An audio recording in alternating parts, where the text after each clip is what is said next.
So silence your cell phones, hold your applause, and tune into the truth. Oh, you didn't know? Your ass better call somebody. Getting beat up by 9 guys in Syracuse, to me, there's not a whole lot of shame in. From the 315 to the world, this is the Heel to Face podcast. The cream of the crop! Wow, man, freaked out! Follow the show on Twitter and Instagram at Heel to the Face. I said, are you ready? From Armory Square in downtown Syracuse, New York, let's send it now to Dustin, Brandon, and Jared. Bad luck seems to be my middle name. They might as well tag me up with my buddies from Syracuse. This is the Heel to the Face podcast. We have relaunched, brand new logo, brand new intro, but we still got the same great guys as always as we are plateauing into the stratosphere. Not plateauing, we're shooting into the stratosphere. Nice. Plateauing, we plateaued, but now we are going to non-plateau and shoot into the stratosphere. Yes. We're removing that plateau as we're going to be everywhere from YouTube to SoundCloud to Spotify and many, many more. Thank you for rejoining us as always with new father, Brandon the Icebreaker Clements. That's why we were off last week. Thank you. He's right here to my right. Thank you. And Dustin Sadek, you can find him on Twitter at QStown Collect. You can find Brandon at Icebreaker21. You can find myself at KRock Jared. We got a brand new logo, all sorts of brand new platforms. So if you're looking for us, there should be no place you can't find us. If you can't find us, send us a message and we'll tell you how to get there because I believe we are everywhere. From what I've been told is Google Play, Spotify, iHeartRadio, iTunes. Should be everywhere. You name it, we're on it. And It's a especially, big deal. And on YouTube as well. Always coming here live from Syracuse, New York. Without further ado, let's get into this week's edition of Professional Wrestling Talk. Let's start things off with Monday Night Raw, or as Michael Cole referred to it, Raw is yard. I think he was probably trying to say Monday Night Raw is Roman Reigns' yard, but well, probably didn't come out that way. We can't blame it on Vince. He was in the ring. I would instantly blame Vince and be like, well, guess who's in the earpiece? Vince was in the ring. There's no excuse. His prints are off this one. No excuse. Yeah. I mean, there was a few flubs when Vince was talking about the wild card. And to be honest with you, let's just get right into that. Just kind of from the awkwardness of Vince McMahon talking about the wild card. That is the idea of the wild card, meaning he didn't even know where it's going to start with 3, turned into 4, turned into later on an unnamed. I think if you watch SmackDown this week, they just said a certain number because they didn't want to get specific because we ballooned, to 6 by the end of Raw was over. Yeah, it starts with 3 and then, they just went all the way up to 6 because you got to include Elias and Shane McMahon. So, I mean, unless we're doing a McMahon rule, I mean, maybe there's a provision in there. And McMahon referred to individuals. So he kept saying when he finally went up, his final number was 4. He said 4 individuals. And then when you move to SmackDown, the fans have kind of been jumping to the defense of WWE, but technically the Usos are 2. Normally, if you didn't say individuals or stress individuals, you'd be like, okay, well, the Usos are 1 talent. Yeah. But just going by Vince's words, the Usos had already moved SmackDown to 5 when the limit was 4. I think the question is who is dictating.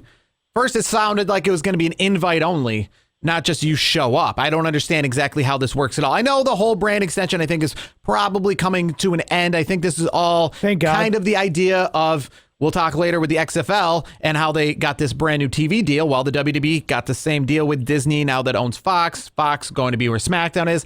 I think Fox and USA both agree that they wanted all the superstars on one. That's, I think, where this is kind of the birth of what will eventually be the end of the brand extension because that's what the TV channels want. But it just seems such a cheap, asinine way to do this. It seems like, not going to spoil the Avengers out there for you people, but it seems like this is kind of why I don't just watch superhero movies where you just make things up as you go. I know WWE and wrestling, you just make things up as you go, but this seemed exactly just too like he's not dead because we killed him with the magic sword. Oh, I forgot to tell you that. That's what this wild card was. Oh, he's allowed here because there's a wild card rule. What? I just made it up. There's can be 3 people on each show. Well, there's 4. I meant 4 people, but there's 5. I meant an undetermined amount of people. So how do they get here? They're invited. He's not invited. Well, I don't know. Is this a crutch for booking and creative? It's definitely a crutch. It's a made up. They were just making it up as they were going along. There's got to be pressure from NBC Universal and, like you said, on the horizon with this new Fox deal. Absolutely. Yes. There's no way they're looking at these ratings. SmackDown originally was doing fairly well. Raw's been struggling. That's been hurting.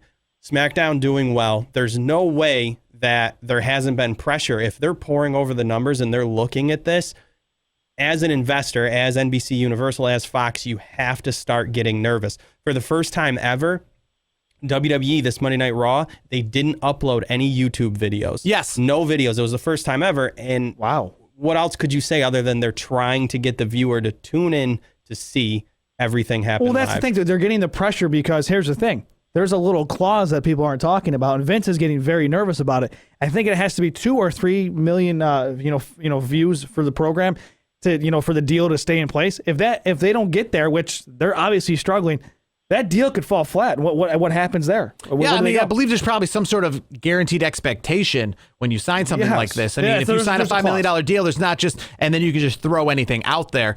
I mean, especially now that Disney owned Fox. So before, Fox was already a big enough network as its own, but now that Disney owns Fox, there's just so many people that are going to be looking down on WWE and have their hands in the WWE pot, or at least from the SmackDown perspective. I mean, they've got to start doing something quick. And with AEW show just 2 weeks away, I mean, it's not looking good. We thought maybe that the AEW would help WWE in the sense of providing good competition and stepping up their game, but I don't see that right now. No, and here's the thing. One of the creative guys just got fired. So obviously there's some issues going on backstage. There's people, I mean, a lot of backstage people are leaving in droves. I mean, a lot of people aren't talking about this, but Road Dogg, he's taking a sabbatical. He's not participating. Him and Vince supposedly had some issues. You've seen Dean Malenko walk out. I mean, there's numerous guys out there that are leaving. I mean, the one addition that I've heard of, which, I mean, it's great. I mean, Dana Warrior is now in backstage, but like, where are the guys and gals that like the Litas of the world, maybe a Trish Stratus. I mean, Dean Malenko I thought he was a great backstage producer. And then, look at Road Dogg. Well, you have what's Bruce going on? Pritchard coming along. Is he going to... You need those individuals that have enough pull and enough power to be able to stand up to Vince McMahon. Mm-hmm. And that seems to be the issue, because there's no way when you get together a creative writing team that they continue to produce a product that's that bad. Well, the problem is you do got to stand up Vince McMahon, but either way, he's going to have the final say as always. And there's lots of times people have stood up to him, Especially and he just with says major no. decisions. Yeah, and he just says no. Now, here's the thing, the wild card rule, it's fine as long as it makes some sort of sense. I guess that my problem with this whole thing is it just seems so wacky. What happened, they hit for example, the panic button. What happens if the Usos they did. won the tag belts? I mean, I was assuming actually they were going to win, because now after they lost, that was just a waste of time.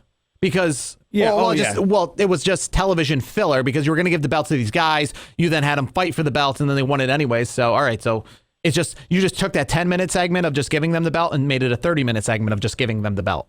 But the question was, and I thought the reason why you brought in the Usos, because they were probably going to win. Well, then what are you going to have? Let's pretend the Usos did win. What's the deal with them? What would happen there? Exactly. Yeah, The SmackDown champs are on Raw? It's a mess.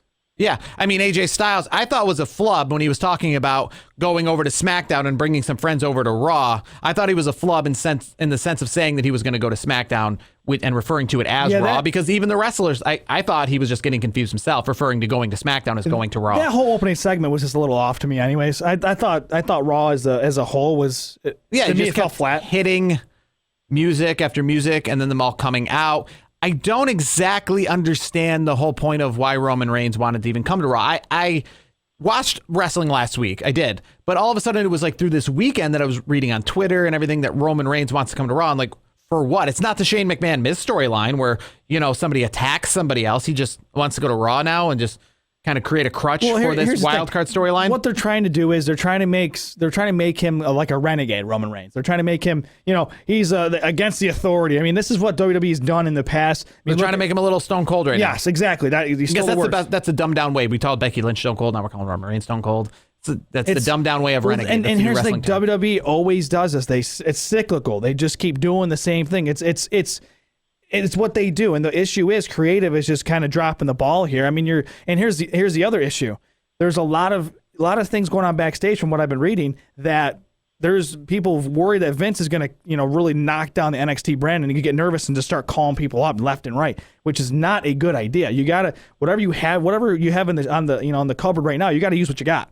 And the issue is creative is just falling flat. The storylines, there's nothing there. You throw in 2 WrestleMania matches that are from this past WrestleMania, and you don't build it up at all. Like, what's going on? Title on the line twice this week. It was awful. I mean, the matches themselves were fine. I was okay with them, but there's no build up. Where's the build up? Where's the creative behind it? To me, it's a major issue. And then watching SmackDown this past week, and I'm like, So you're kind of like, we're going to give Daniel Bryan and Rowan the titles. I mean, yes, we saw the Usos jump in, but it's like, why are we handing titles? Why don't we get creative? I mean, the three of us could come up with better ideas than what they're doing right now. I wonder if WWE's went so far down that they can't slowly. What we're looking for is storylines that make sense. What we're looking for is character development. You can't have that next huge star without putting time and effort into it. And I think what happens is now they're so far down with these ratings, everything else. They have the pressure from shareholders. They have pressure from large networks.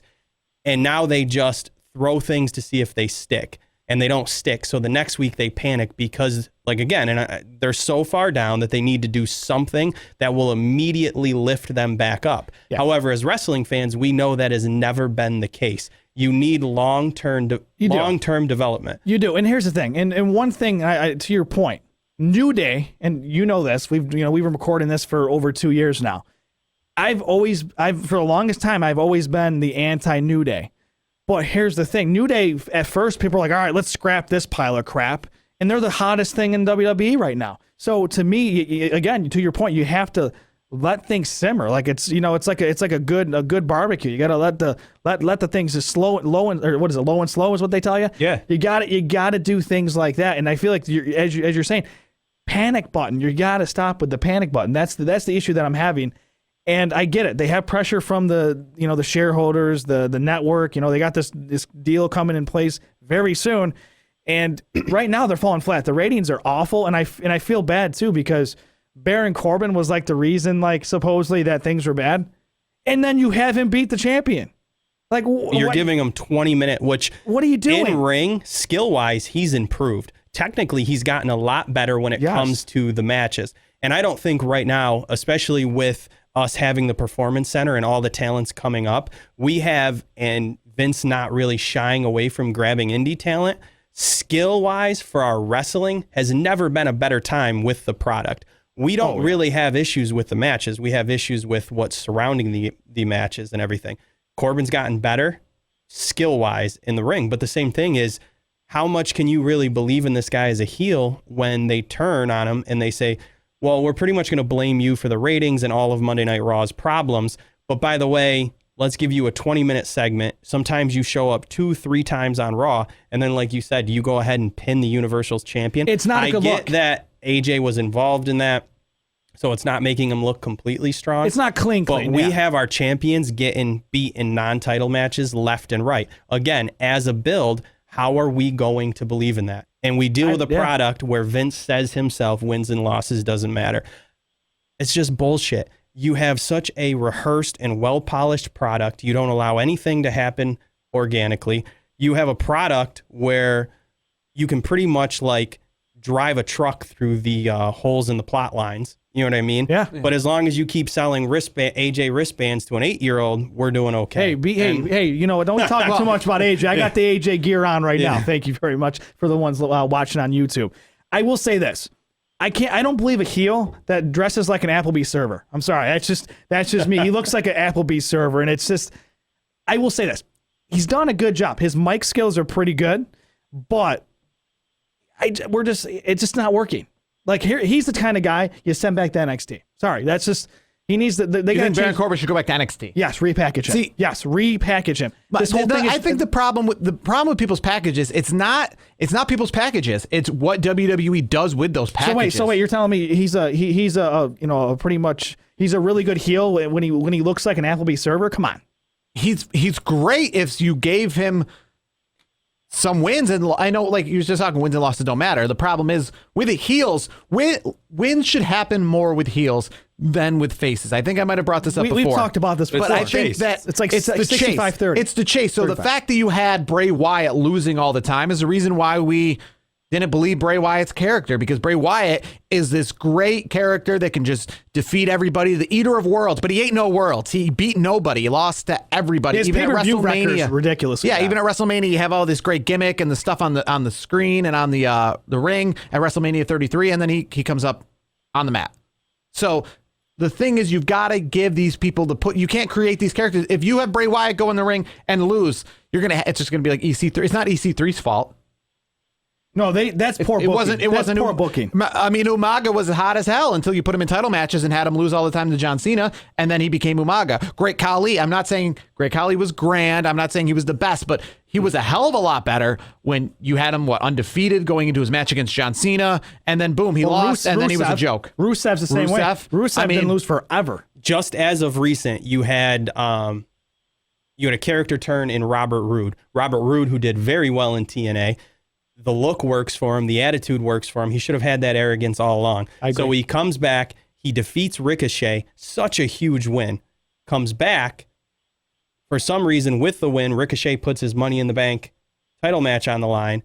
Loses. And then now he's off TV. It's that panic button. What happened to building a strong Robert Roode? Yeah. And then Sami Zayn. We spent 3 weeks with Sami Zayn being I think we the now know who hottest he's going to heel go against. I think Braun with the Strowman. hottest promo. Yeah, that's pretty easy. And then you kind of literally throw him in the trash.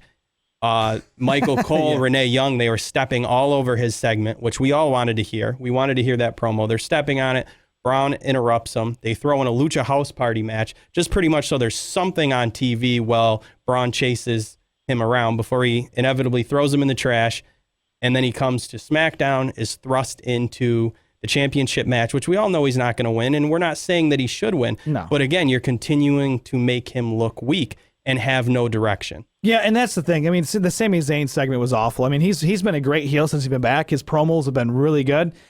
Again, it's the panic button. They're hitting the panic button too much, and the issue is you got to stop. You got to let things play out. Robert Roode with the mustache works for him. I mean, how many people can rock a mustache? Well, I mean, it's the Rick Rude gimmick. That's what I think he's trying to pull here.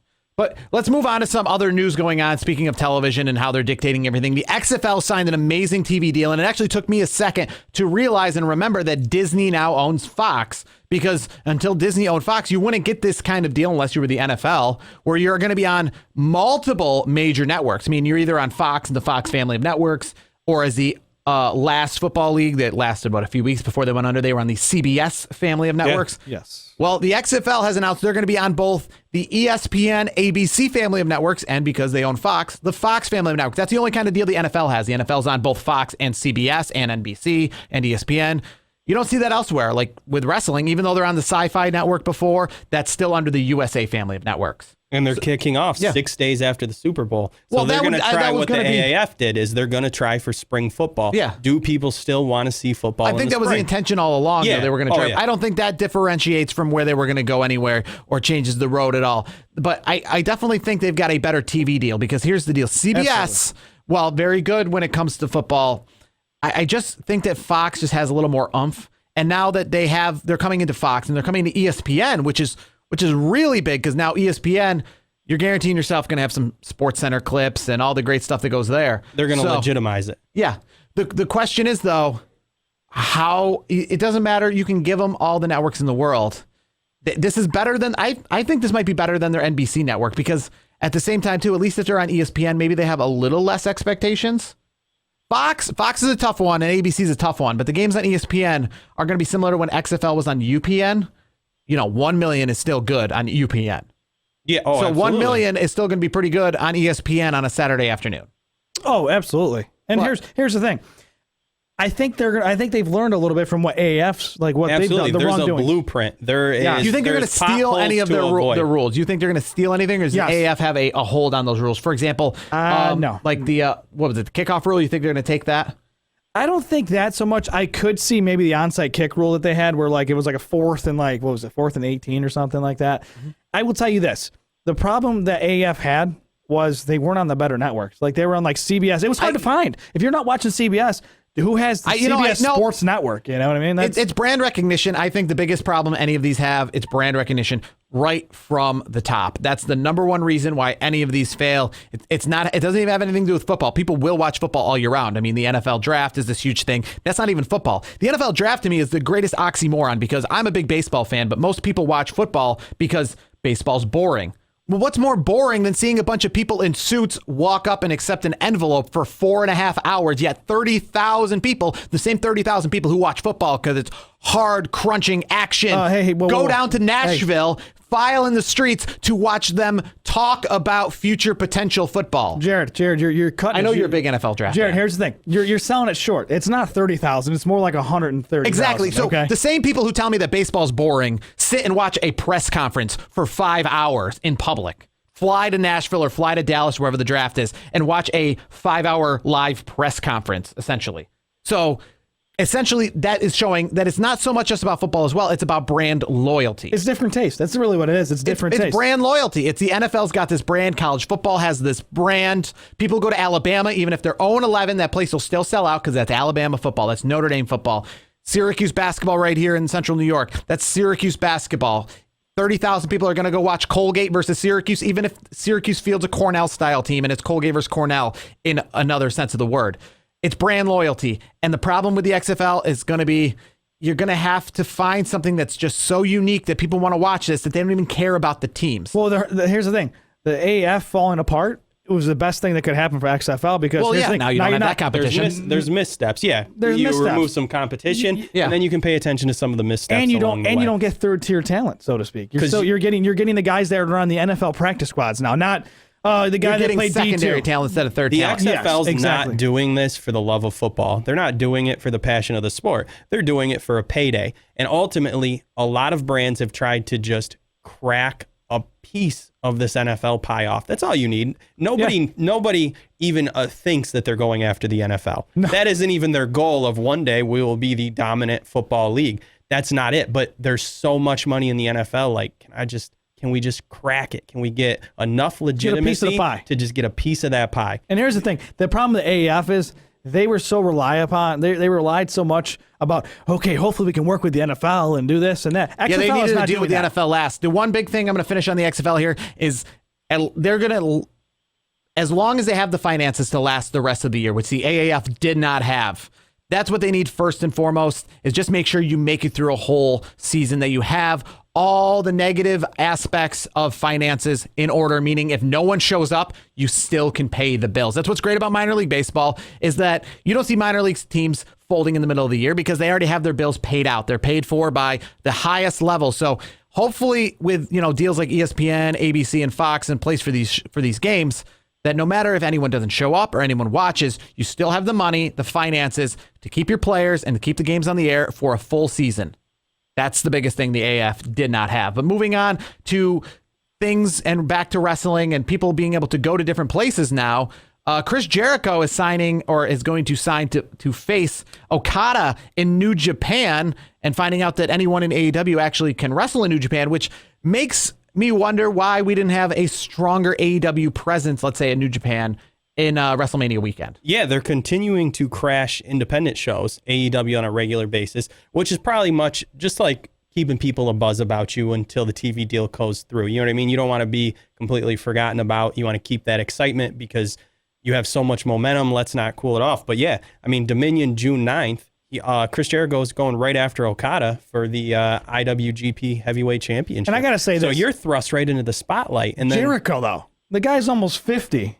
And he's doing stuff like this. Jericho lives the life. There's That's literally awesome. no one. He's a rock star, too. There's no one in the world that you'd want to be other than Chris Jericho, because he is literally that. There are athletes who are athletes. There are wrestlers who are wrestlers, but there's nobody who literally is a rock star and an athlete all at the same time. And here's the best part. Most guys in their 40s, almost 50, they're retired. They're not really doing anything. He's still wrestling a pretty decent schedule. And then in the off season, so to speak, for him, he's going on tour with his band, and he's doing that. I mean, Chris Jericho is he's just a living legend. his podcast is huge. Yeah, Talk is Jericho's fantastic. He's in demand no matter what it is. Like you said, whether it's his music, whether it's his podcast, whether it's his ability to wrestle. WWE didn't want him to leave. They didn't want him to leave.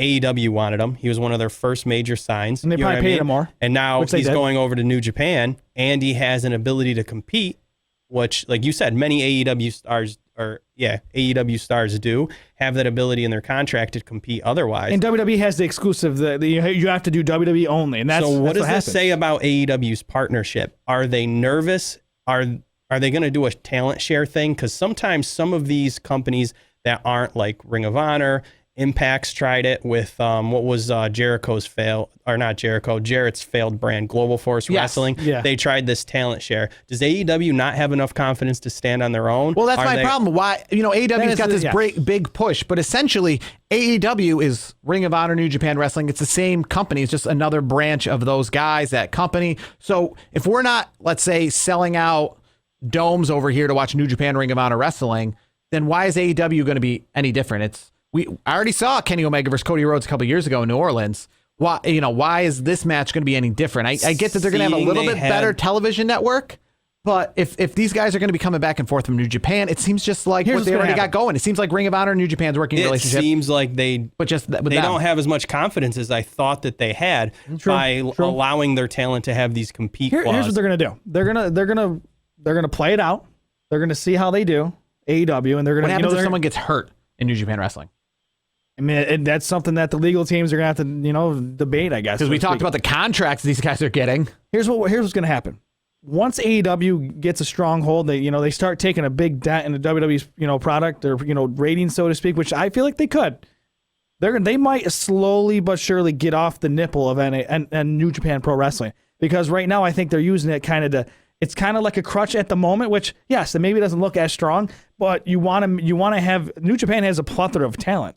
So if you work something out with them, Ring of Honor's done that, and they've done well. I mean, Ring of Honor. They haven't done competing with WWE well. That's what I'm saying. Yeah, but here's the thing. But on the WrestleMania weekend, I know a lot of people. I have a lot of friends that are wrestling fans. They went to that. I went to G1 Supercard as well. The problem, AEW could have sold out Madison Square Garden. They're in Buffalo right now tonight at 7:30. It's Ring of Honor, New Japan Pro. The Global Wars? Yeah, yes. War of the Worlds or something. Yes. And I'm sure it's gonna be a good show too. I mean, Ring of Honor is not is something that's very big in the wrestling community. But what AEW is they're not going after trying to just be Ring of Honor. They would have just stuck in Ring of Honor. They would have just stuck with New Japan Wrestling. They're trying to go above both of those guys. That's what I feel.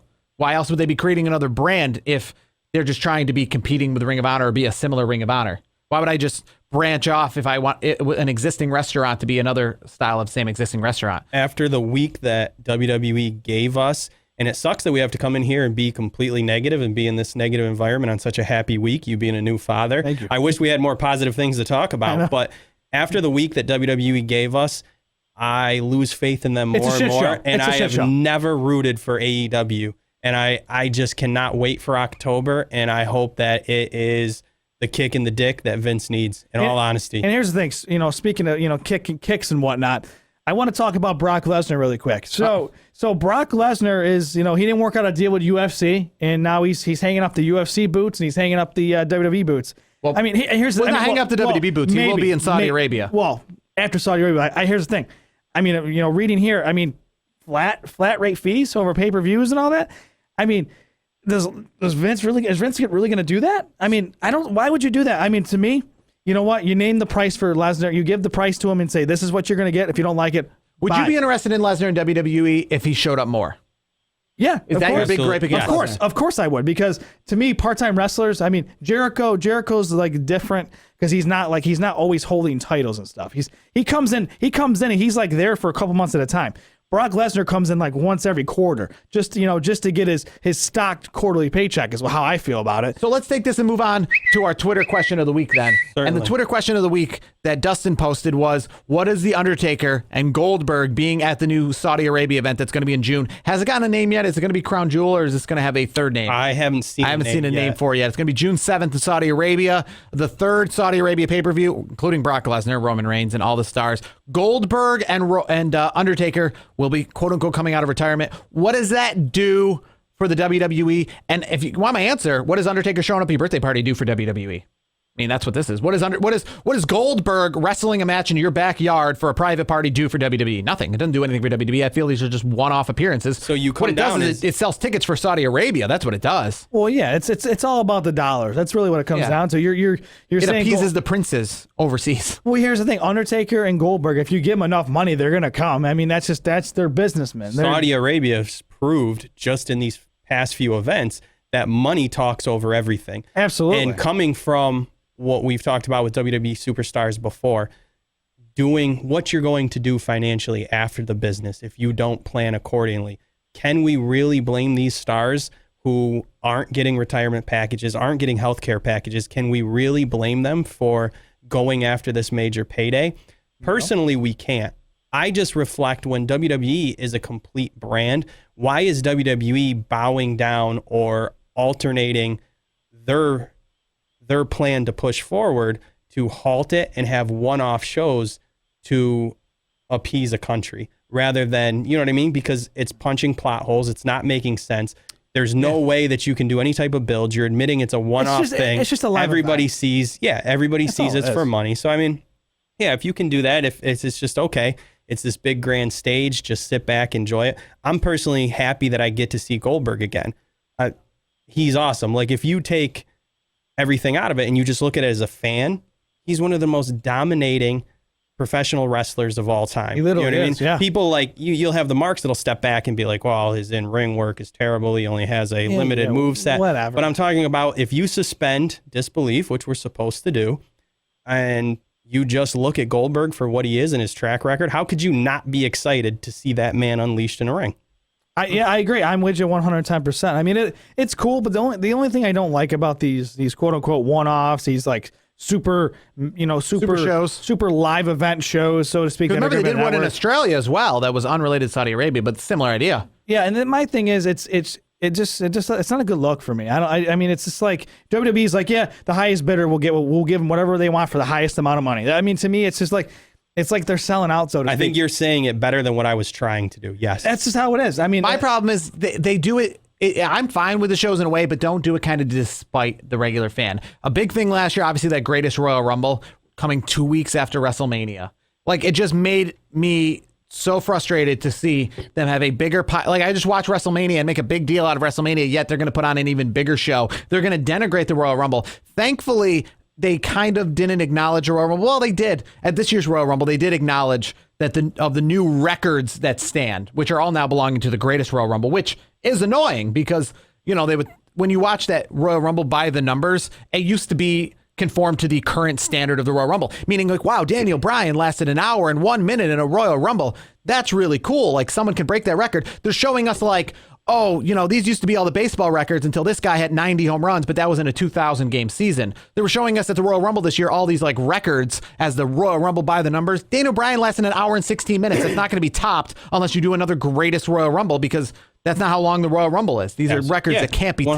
topped. So they denigrate the regular product. I'm fine with the Crown Jewel show. I'm fine with that Super Show. The Greatest Royal Rumble, though, I wasn't fine with that because you're taking something that we've held dear for so long, and then 2 weeks after WrestleMania, with no build, you're putting on the biggest Royal Rumble. That meant nothing. I get it.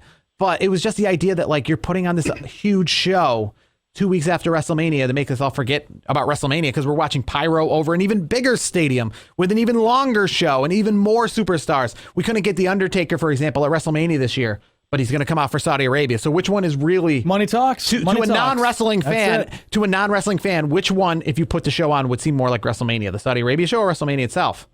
Saudi Arabia. Saudi Arabia. Yeah, Absolutely. It's an outdoor state. It's going to be the same crowd, except for it's going to have even bigger star power. without the storyline- The main storyline. event's not going to be Kofi Kingston, Dan O'Brien. It's going to be Undertaker, Goldberg. And there's no storylines. That's Yeah. the thing. It's literally it's just a live show. That's, you know, it's a hyped up live show because the Saudis got tons of money. Good for them. Now, before we go, I do want to hit on the dark side of wrestling. Did you guys watch all the episodes that have been out? So I've seen 4, I believe. Now, Yeah, definitely that's right. without a doubt, the Kerry Von Erich one, or the Von Erich family. That's just crazy. I think the line that stuck with me the most in that one is one of the Von Erichs said, and I think it might have been Kerry Von Erich. He Kerry, said yes. Yep. that he at one time had 5 brothers. Now he's not even a brother. Yeah. I know that got me. That got me. I was like, man, that sucks. I mean, I got to tell you that whole story and like how he kept himself composed through the whole all the interview Yeah, process. he said, "Don't feel sorry for me.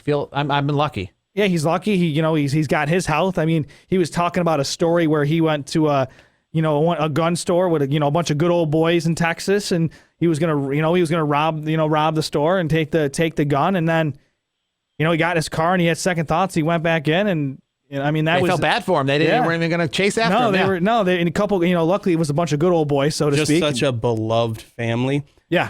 That one It reminds me hit- of the Hearts. Yeah, that was essentially, one of in the Texas. most powerful episodes of the Dark Side of the Ring that we've good. had so far. There's been a lot of good ones. Bruiser Brody was good. The Montreal Screwjob, there's not much that hasn't played out. Whether we've seen it through shoot interviews, whether we've seen the WWE Network covered in specials, it's been exhausted. So that would absolutely have to be one of my least But the relationship favorite. between Jim Cornette and Vince Russo, though, was quite interesting in that one. Oh, I didn't yeah. realize the hatred that those guys had for each other. Here's the line. I'll steal that from you. The line that I thought, the line of that I know what you're episode. going to pick. You got to. Okay, so if Vince Russo, dies before Cornette, Even if Jim Cornette's just got to stay alive long enough, even if he can't even move his own body, he said he's giving it. He's gonna walk over to Russo's gravestone and take a piss on it. And if he can't walk, his wife has orders to pick him up and take him over I to didn't the know grave. it was that strong. Yeah. And that was Cornette bad. is a man of his word. Oh, absolutely. And here's the thing: the difference between Russo and Cornette, we all know this as wrestling fans. Cornette is a wrestling purist. Russo is more, and Cornette's absolutely right. He's like the Jerry Springer. That's Russo really, turned it into a soap opera. That's really what it is. That's what when people come at us for watching wrestling and they go, "Oh, you still watch wrestling?" Or I mean, Russo made it wrestling's fake, or it's a man soap opera. That's what Russo's doing, and I'm not saying it's all been bad. We've had some great things because of what Russo's contributed. I'm a Cornette guy all the way. Cornette is an absolute purist. Yeah, and I'm a wrestling purist. Cornette's We a talked purist, about and that. Vince Russo, I'm surprised he ever even worked so much in wrestling. I'm surprised he's not like one of these outsiders. Knowing more about Vince Russo makes me wonder, again, like I just said, why he was in wrestling. You kind of would think he came from other realms or other, there's lots of people who work in WWE that used to write on completely not completely out of the wrestling world. There's so many people who work in WWE who are former television executives with the Donahue Show, or worked with Disney, or worked on Nickelodeon, or did things that were completely and that's Vince Russo to me. I don't even think Vince Russo was a fan before he started writing. I'm surprised when he left WWE, he went over to WCW and not over to just Jerry Springer or Ricky Lake or just something else, because it just seems weird that he would even leave that avenue to another wrestling company. True wrestling fans do not like Russo. Let's be honest with you guys. Come on. He did give a lot to the Attitude Era. Some good stuff. But I'm a wrestling purist. Yes, DX. Yeah, the whole DX thing that worked out well. I mean, there was a lot of great stories with that. But overall, I am a wrestling purist, and Cornette's the wrestling purist. That's why I go with him. I've became one, and that was because of the WWE Network. So I've went back. Right now, growing up, I was WWE, tried and true. WWF, but I didn't stray. I wasn't one of those ones that would bounce back between Raw and Nitro. I didn't even care. I watched Raw. Same here. But with the network, I'll watch Great American Bash 1989. You know what I mean? I'll check out a 1985 Starrcade. I'll check out some of the NWA studio stuff. And now, like you said, I am an absolute wrestling snob. I'm a purist. Me too. And I love that deep Southern storylines make sense. It's about the wrestling. The grudge matches felt so real. They just did an amazing job. And it's crazy because those wrestlers did that before we had the Performance Center, where you take acting classes and you do everything else. This was just... Well, you like Devon Eric. This was good old boys, and they put on a better show. That they create wrestlers. That's the one big thing. And probably the biggest thing that was so annoying to me, I think it was like 2 years ago, Triple H, right before WrestleMania, was on ESPN. They said, where do you get wrestlers? And that was a perfect opportunity to open the world's eyes to all this wrestling all over the world. And yet he talked about the Performance Center. Yeah. And he talked about, we get them from football, we get them from acting, we create them. Like, there is so much wrestling in this world. That would be like... you own a college football team, and you're like, where do you get these college football players that come here? And instead of saying like high school, you're like, we create them from basketball players that somebody brings to my attention, and I teach them how to play Alabama football. Like, no, you take them from places that are already existing. I'm not saying the Performance Center doesn't exist, but the thing is, a lot of those guys at the Performance Center come from wrestling regardless, and they still bring in tons of indie guys. And there's so much wrestling around the world. So that was like a perfect avenue for Triple H to say, and to open the eyes, not just to WWE, but to the world of wrestling. Because here's the thing, the more people know that wrestling is a worldwide product, even outside WWE, the more people realize that there's football outside the NFL, the more you appreciate the NFL when you realize that it's a sport entirely. So I think that was a good opportunity that he fell to the wayside. And you talk about the WWE Network, it shows you there's so much wrestling. And there's so much wrestling that exists outside of WWE, and it always existed outside of WWE. So that's like a huge thing to me, to open the eyes, because everyone just WWF. That's a brand name. That's when you say wrestling, you say WWF. It's Yeah. like, a lot of people don't know there's tons of things like Band-Aid is a brand name. That's really a bandage, but you say, Q-tip, those are brand names, and that's what WWF is. So it was Triple H's opportunity a couple years ago to open the eyes to the whole world of wrestling, and he dropped the ball in that one. But that's, I think, a big thing in why we like wrestling and what is going to be the future of wrestling, just reminding ourselves that it comes from more than just WWE. Also, before we take off really quick, my heart got broken this week. So, Sergeant Slaughter's coming to Alliance Bank Stadium, May 18th. NBT Bank Stadium. NBC Bank Stadium, sorry. NBT. NBT. Wow. NBT Bank Lions Stadium. is defunct, man. Right here in Syracuse, on the north side of Syracuse, Sergeant Slaughter scheduled to appear on May the 18th. It'll always be Alliance, just like they'll always be the Chiefs. But now it's NBT, and now it's the Mets. You got to take it back even further. It was PNC Stadium. Let's just be honest here. That's when I remember. So at MacArthur Stadium on the north side of good old Syracuse, New York, the Salt City, on May the 18th, Sergeant Slaughter scheduled to appear and sign autographs. So your heart was broken. So I was all pumped. I have my Sergeant Slaughter figure. I'm ready to go. I got the green paint pen. I'm excited. May 18th is coming up. May 18th is also Nickel City Con in Buffalo, where Scott Hall, Kevin Nash, Eric Bischoff, and Demolition will be. Myself, like we talked about going to 80s WrestleCon, myself, JB Toys, and Taylor Retro King will be heading out to Nickel City Con, and I will regretfully miss Sergeant Slaughter coming to my hometown. Tim Tebow Bobblehead Day. So if you are in the Central New York area, Tim Tebow Bobblehead Day, Sergeant Slaughter. I'm going to give you my figure because you're clearly going to be there. Yes. So absolutely. Yeah. So Shake the pen. So for our relaunch of the Heel to the Face podcast, that's going to do it for this week's edition of the show. If you're watching on YouTube, all the way to my right, that's Dustin Satt. You can find him on Twitter at Custown Collect. You can find him on Instagram at Custown_collector. You can find the guy to my most recent right at Icebreaker21 on Twitter, and myself at both Twitter and Instagram at KRockJared. Most importantly, follow the program on Twitter and Instagram at Heel to the Face, and find us on all the podcast platforms. You can't find us, send one of us, whether it be Instagram or Twitter, a message, and well, we'll direct you there. This has been the Heel to the Face podcast. Next week, we will break down Money in the Bank. It seems like a WrestleMania break. It seems like we don't normally go this length between pay-per-views, but finally, the next WWE event, Money in the Bank, comes to us next Sunday night. We'll talk all about that. Until then, this has been the Heel to the Face podcast.